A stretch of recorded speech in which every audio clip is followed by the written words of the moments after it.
Let's discover the timeless wisdom of Stoicism from its greatest philosophers.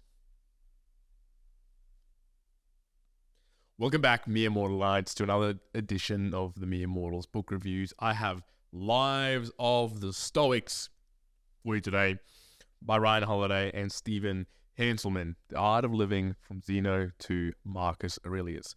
Right as we begin, I'm going to let Ryan himself talk a little bit about this book.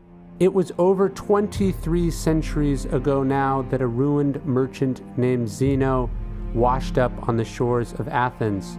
He would, in a bookstore, have an encounter that would put him on a path that would change not only his own life, but all of history.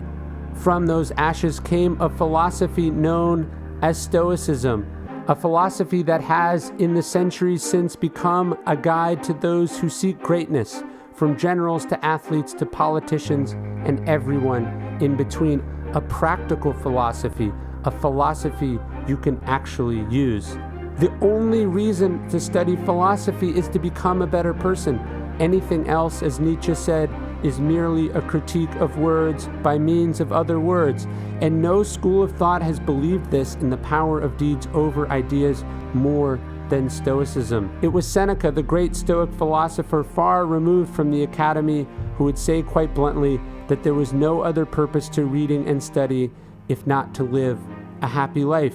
Every example in the pages here, from Epictetus to Marcus Aurelius, from slaves to emperors, is designed to help you apply philosophy to your own life. Gathered from hundreds of sources and obscure ancient texts, we delve into what made the Stoics who they were, how they lived, how did they find this happiness, how did they find success, how did they endure difficulty, how did they achieve greatness? Well, this is the question that we answer in Lives of the Stoics, The Art of Living from Zeno to Marcus Aurelius. And like the Daily Stoic, this will be a volume you can return to again and again. So, Lives of the Stoics is a pretty straightforward and laid out book.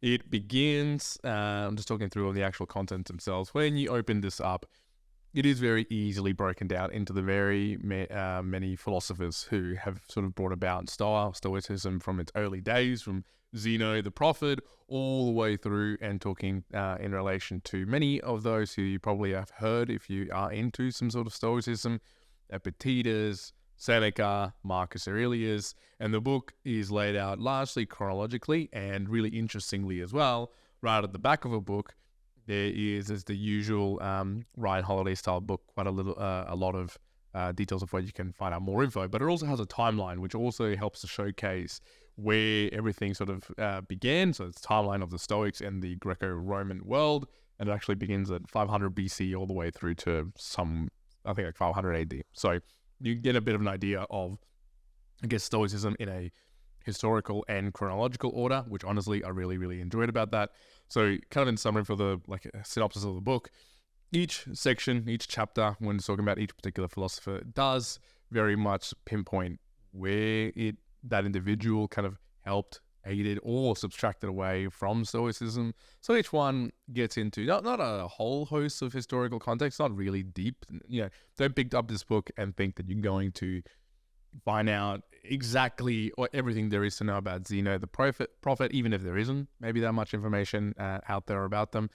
Similarly, there's probably much bigger books about Marcus Aurelius or Seneca. This is not what you would pick up to do that. What you would do this is just to understand it at a surface level, but with enough, I guess, intent and well-written structure, what it was that they benefited or contributed into Stoicism in general.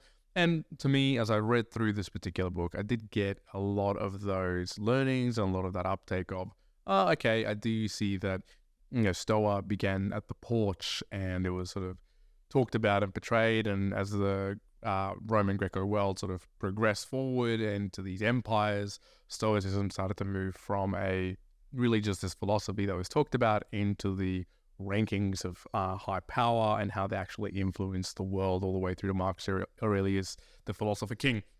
So it really was a nice thread to read throughout the entirety of the book, which was really good. In the usual Ryan Holiday and I'm assuming Stephen Hanselman here provide a lot of the context and information also about history to tie it on in. But you can tell this is written by someone like a Ryan Holiday, in that each chapter isn't huge, once again, but it does deliver exactly what you need, whether it's a specifically to the outcome of, hey, what did this do for Stoicism? Was this a good individual for Stoicism? Did they do something wrong? He also didn't hold back any punches in trying to make anyone look good for the sake of looking good.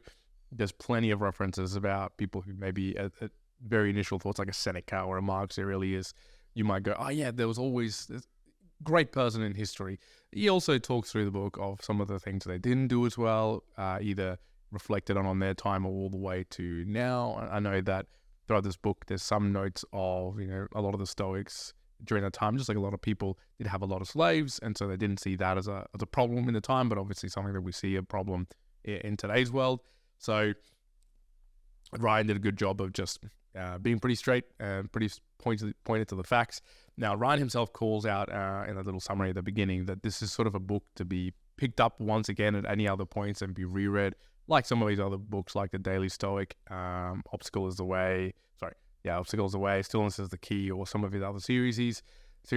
I disagree. I actually disagree. I don't think this is such a book, to be frank. I've got a lot of notes here, and I'll talk about it in my actual learning section, but I wouldn't go about reading or picking up this book again. What it gave me, and I guess what it would give you, and why you would go about picking up this particular book, is to give yourself a very high-level summary of who are these Stoics that you might have just heard by whispers or by passing notes. For me, I wanted to read Marcus Aurelius' Meditation.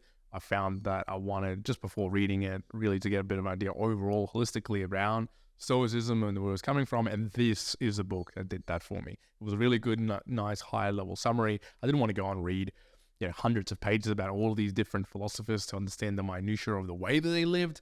Lives of the Stoics is much more on what specifically did they do in their lives that promoted or contributed to Stoicism and to progress the philosophy, or being the teachers or the new leaders as the time went on.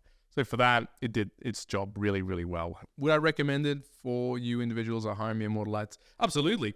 Go and pick it up if you want to know more at a broader context with enough historical depth that you can go, oh yeah, I kind of understand both, in a positioning of where it was in the timeline of life, what was going on around that time, and how it contributed to Stoicism progressing. In fact, if you come away with something from this book, which is what I sort of did, is, hey, I can very clearly see, where did Stoicism begin?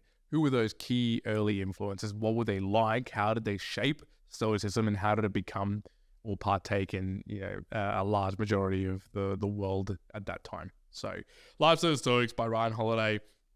I really did enjoy the book, so I would recommend it as well. And I'm going to leave it for now, the Immortalites, as a bit of a summary. Go and pick it up if you want to learn more about Stoicism in general, and a little bit about the philosophers who made it. So for now, if you do want to support the podcast, make sure you do so through all of the many ways. You can comment, you can send through notes if you read the book and you have any thoughts that you can send through me. But specifically from a monetary perspective, if you didn't send through some boostergrams or stream some Satoshis, you can do that in good podcasting apps out there, like Curiocaster, like Fountain. Jeez, forgetting some of those. But you can go to mereimmortalspodcast.com/support if you want to see a little bit of detail on how exactly to do that, and how it benefits us here in the podcast at large. Thank you very much for now. Immortalites, wherever you are in the world, be well. One out.